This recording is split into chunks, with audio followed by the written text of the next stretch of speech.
Hi guys, welcome back to the channel. Today I've got two replays in the Soviet Tier 8 Premium Medium Tank, the K-91 version 2.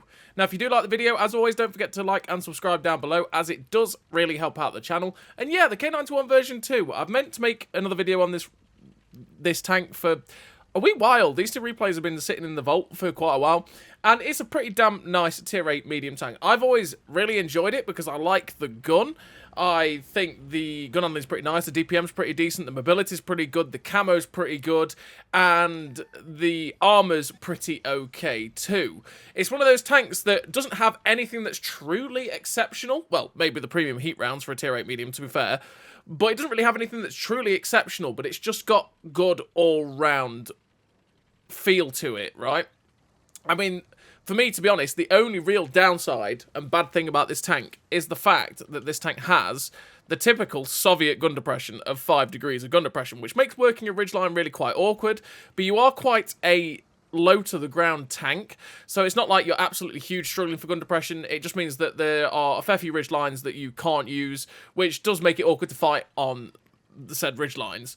But as with all tanks that have 5 degrees of gun depression, you generally find ways around that gun depression, ways around, you know, being able to use what kind of ridgelines you can use with that kind of gun depression, and just being able to use your tank in a different kind of manner to just go into a ridgeline, looking down over the ridgeline and shooting other tanks, right? There's always way rounds things and always ways to use different types of tanks.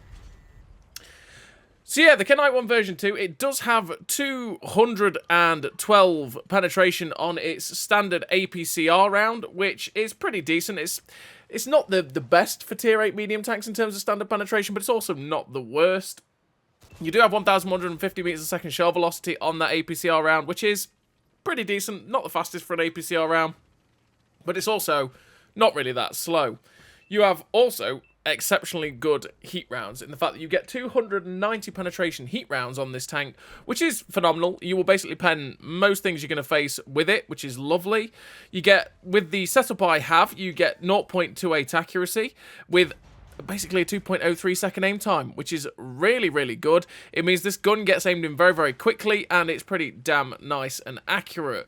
With an accuracy of 0.87 rotation and an accuracy of 2.25 on movement, it also doesn't bloom out too much with the help of the gun perks and the gun stabilizer, which means this gun is pretty much always ready to go, which is definitely nice. And the fact that you do have that 55 km/h top speed, which you hit easily, with a 23 km/h reverse speed, means that, yeah, you get about the battlefield really, really quickly, and if you need to get out of a situation and back out, you can, because your ground resistances are also fantastic. You turn on a sixpence with a 48 degrees a second hull rotation speed with this setup.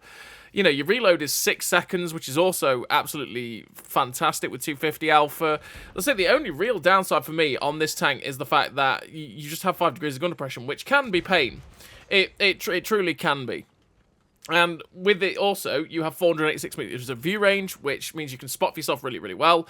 And with also 304 meters of still concealment, means you really can abuse the camo as well in a fair few situations. Say you get Westfield, for example, and you can play the mid-ridge. You can play that so effectively because your camo is fantastic. You are pretty hard to spot. You'll have good view range, which means you can spot the enemy tanks crossing, and then you can basically pull back behind bushes and stuff and stay unspotted while farming. And it is really good for that sort of thing. Like I said, the only downside is the 5 degrees of gun depression, and you can't get around the 5 degrees of gun depression. That is pretty poor. But, you know, generally, again, you find ways to get around that, right? So what do I run in terms of a crew on the K-91 version 2? Well, I run Born Leader, Rapid Reload, Sixth Sense, Situational Awareness, Track Mechanic, Steady Aim, Run and Gun, Camouflage Expertise, and Silent Driving. Silent Driving to reduce the effect of movement on my camouflage so that, you know, I can stay a stealthy boy while on the move. Camouflage Expertise to make sure that the camo is as good as possible. And then the Steady Aim and the Run and Gun to make sure that this gun is pretty damn nice, so it's better on the move and 10% more accurate in general. And the other perks are generally what I would take on this sort of tank. I'd take Track Mechanic instead of taking something like Muffled Shot or Snapshot, purely because I tend to get tracked in this thing quite a lot. It is a fairly large side profile, and it's one of those side profiles that if you get shot in the side, you're probably getting your tracks blown off, which can be a little bit irritating, so you want to be able to get the tracks back on if you can. And then in terms of equipment, I run the advanced loader, the gun stabilizer, and optics. Optics to be able to spot for myself, the gun stabilizer to make sure that this gun, again, gets the accuracy during rotation and movement down quite a lot lower, so that the gun bloom isn't as much. I mean, you can play this tank without it, because, again, the aim time is pretty damn quick, so you don't feel it too much. But at the same time, the gun got a little bit irritating for me without the gun stabilizer, so that's why I switched from the camo net to this. But the camo net is an option, because you can get the camo down to 264 meters of still concealment with that camouflage net, which is, again, absolutely fabulous. It's definitely an option. It's down to you and how you want to play the tank. As always, with everything in this game, it's down to how the tank suits you best and how you feel comfortable with it. Because you might go, you know what, I'll run the camouflage net and the gun doesn't irritate you whatsoever, and thus you stick with the camo net. Or you might miss loads of shots, feel like the gun isn't snappy enough, and thus you decide to change out that for the gun stabilizer, right? It's completely down to personal preference. So this first game is on Redshire, and on Redshire, so far, we are in a pretty bad matchup in a tier 10 lobby. We're up to 3k damage, and we were just trying to get some shots into that chieftain, watching in case the 50 TP drives out in front of us, which he does, so of course we're not going to pass up the chance to shoot that guy in the side, but he gets back behind the rock. The T-54-II actually gets spotted up, and we're in the perfect spot for the K-91 version 2. It is a tank that is more adept at being the support medium, because you do have good armor. I mean, your upper plate and lower plate, you're going to get penned quite easily, but you do have angles, so it's the type of backchat armor, right, where it's really not very good, but it ricochets the odd shot here and there, which can save your butt. But your turret armor is pretty damn good in of itself. Again, as long as they're not hitting the little sticky-outy cupola that's on the turret, they're actually going to struggle to pen you. Or should I say, they're more likely to ricochet. They're not guaranteed to not pen you, especially if a tier 10 is firing premium at you. You know what I mean? Because you're a tier 8 medium tank. But because of angles and because of the thickness, etc., you can actually bounce a decent amount off your turret front, which is definitely an asset for the K-91 version 2. And yeah, you can see we're lobbing some heat rounds at this Object 780, who's just pulled back. I actually pop a blind shot there, because I think maybe the chieftain's pulled out, now he's unspotted, but no, he doesn't actually pull out. And well, to be honest, I don't actually know if he did or not, because we hit the dust too early.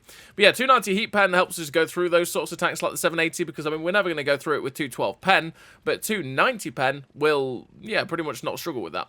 So we get spotted by the Pershing who's crossing. We're going to pop up on the ridge, get some nice shots into the side of him. We switch back to the APCR rounds because, well, we don't need heat rounds for the Pershing. We actually got detected, which made me go, was that the 780 or the chieftain looking at me? Have they got a shot at me from somewhere? I'm not quite happy about that, but we still want to see if we can get a shot into the Pershing. So we're trying to find the spot where we can see him, and oh, poor aim there. Unfortunately, we ended up shooting the rock because we just missed. Aiming for the back of his turret, which we get in. We get detected again, which was not the Pershing looking at me, so it's like, where is it? What is it? What is looking at me? Oh no, it's the chieftain. The chieftain's dropping down. He was the one that was clearly looking at us, but he gets shut down himself. Now we know where the 780 is because he's spotted. He's behind cover where he can't quite get shots at us, so we're going to keep trying to get some shots into this Pershing, who turns around and gets a shot into our side, which actually bounces, or ricochets. It didn't actually bounce. And he gets shut down by the 277, so we finished the game with 4.9k damage. The victory, 1 kill, yeah, nearly 5k damage. The ace tanker, the Confederate, with the 1958 base XP. A pretty damn nice game there for the K-91 version 2 on Redshire in a pretty poor matchup. It's always nice to have that sort of game in a tier 10 matchup when you're in a tier 8, because, I don't know, I always find it satisfying when you have that good game in a bottom tier matchup, no matter what tier you're on. It's always satisfying to have. And we're on to the second replay. And the second replay, we are on this map, which is, drum roll everybody, because my brain is going, what map is it? It's Hidden Village. Yes, it's Hidden Village. Ah, brain. Well done, brain. Well done. You got there. So we're on Hidden Village. And Hidden Village, we are top tier, which is quite nice, because that means our armor actually counts for something. Because, I mean, like I say, you can bounce stuff off the turret, even in a tier 10 lobby, but it's not something you want to rely on. When you're in a tier 8 lobby, however, and you're top tier, the turret front can be pretty damn good. And that means that, you know, we can take a position where they can only really see our turret, which, I mean, obviously is limited with 5 degrees of gun depression, but there are still spots you can take, and we can try and work the enemy team over with our good DPM and gun. So, we've taken this position here, and like I say, we are hull down here. We've only got 5 degrees of gun depression, but you can see they can only see our turret front, and this is the perfect spot for the K-91 version 2. Unfortunately, something hits us there and pens us, and it's actually the AT-7. I think it's the AT-7. I think that's what it is. Yeah, it's an AT-7. He's actually finding shots straight through. We go for the shot into the lower plate of the Tiger P, and unfortunately it doesn't go through. Again, we'll look for the cupola of the AT-7, because the cupola is where you want to shoot on an AT-7, and that one goes nicely in. Again, straight through the cupola. You just want to aim for the cupolas of stuff like the AT-7s, any of the AT branch in general, because the cupola is always the weak spot. They do have other little weak spots like the AT-7 if you shoot the gun on the other side of the chassis from where the gun is, because the gun is on the left-hand side of the hull. If you shoot the one on the right-hand side, you can, or is it on the right-hand side? It might be the gun is on the right-hand side, you can shoot the left-hand side. It's one, I mean, we're looking at it now. Yeah, okay, the gun is on the right-hand side of the AT-7, you can shoot the left-hand side, which is the little stubby gun, which is just a, you know, it's just a secondary that you can't use, and that's actually a weak spot for the AT-7 as well. Now, unfortunately, we've just bounced something from the back, but our armor hasn't really been looking any good. I've been saying, oh yeah, the turret armor's pretty good, but we've actually been getting penned. I think that's because people could actually see my upper plate. We go around on the AT-7 because he's only a one-shot, and we shut him down. And that's one thing that you possibly could do with the K-91 version 2, and that is what you've just saw me doing. It depends, again, what you're facing, because, well, naturally, tier 8s, you could probably do it against. Tier 7s, you could probably do it against. But would I advise trying it all the time against tier 9s and 10s? Probably not. You can side scrape, because this tank does have 80mm of side armor, so that means you're not really going to get overmatched too much. Artillery, however, likes to do that, and it hurts. But yeah, you can side scrape with this tank because you do have 80mm of side armor, and it's something you can do in a pinch. You just got to be careful how far you expose, because you do have a little side cheek that isn't visible because it's covered by a little metal plate on the actual visual model, but actually in terms of how the armor is modeled, there's a little cheek where the track link is, where the drive wheel is, that can get shot. It's only 120mm thick, so that can actually get shot, which can be a little bit awkward. So you do have to be very, very careful when you are side scraping. Unfortunately, we missed a shot on that Chimera as we were on the move, but luckily he didn't manage to get his gun on target to shoot us. We go for the drive wheel of the VZ-44-1, or at least that's what I was trying to do. And unfortunately, well, fortunately, unfortunately, we penned the VZ-44-1. You might be like, fortunately, unfortunately. Well, because naturally we wanted to pen and track it. So, you know, unfortunately, we didn't track it. But fortunately, we did pen it. So, unfortunately, we're up to 3.5k damage with 242 assistance, the 3 kills. We're now going to poke round to get the finish on the Tiger P, which we do.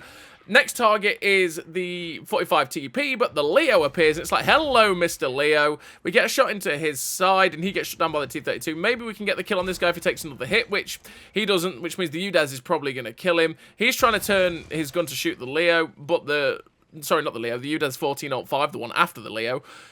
And he gets shut down. Now we've got shots towards the Tiger 2 at the back, which we're going to just start pummeling the shots towards. Again, I really should try and go for the drive wheel, because we can track and pen the Tiger 2, and doing that would be glorious, because we'd also get the tracking, well, you know, the assistance damage, which is always great for your XP and stuff like that. But he gets behind cover, so we RBRT the shot into the UDAS 1405 and get rid of him. Now we know that there's the Tiger 2 and the light tank left. Just wait to see if the Tiger 2 pokes out. There we go. Oh, and unfortunately, the T-29's APCR round outsped ours, and we don't quite get the kill there on the Tiger 2. We're just looking for the Top Gun, though, and the M12 is being chased down by our CS-44, which that CS-44 is going to get there way before us, and our chance at a Top Gun might be going out the window. And the M12 shotguns him, but doesn't do enough to kill him, which means we don't get our Top Gun. But we finished the game with a win our total again for the K-91 version 2. 5 kills, 4.5k damage, 354 assistance, the ace tanker, the steel wall, the high caliber, the 1985 base XP. Pretty damn nice game there for a tank that is really quite damn nice to play. Like I say, it's not outstanding in any field, but it's just pretty good in most areas. It's a jack of all trades, right? And the only downside to this tank is the typical Soviet 5 degrees gun depression. So as always, everybody, thank you very much for watching. I'll see you next time.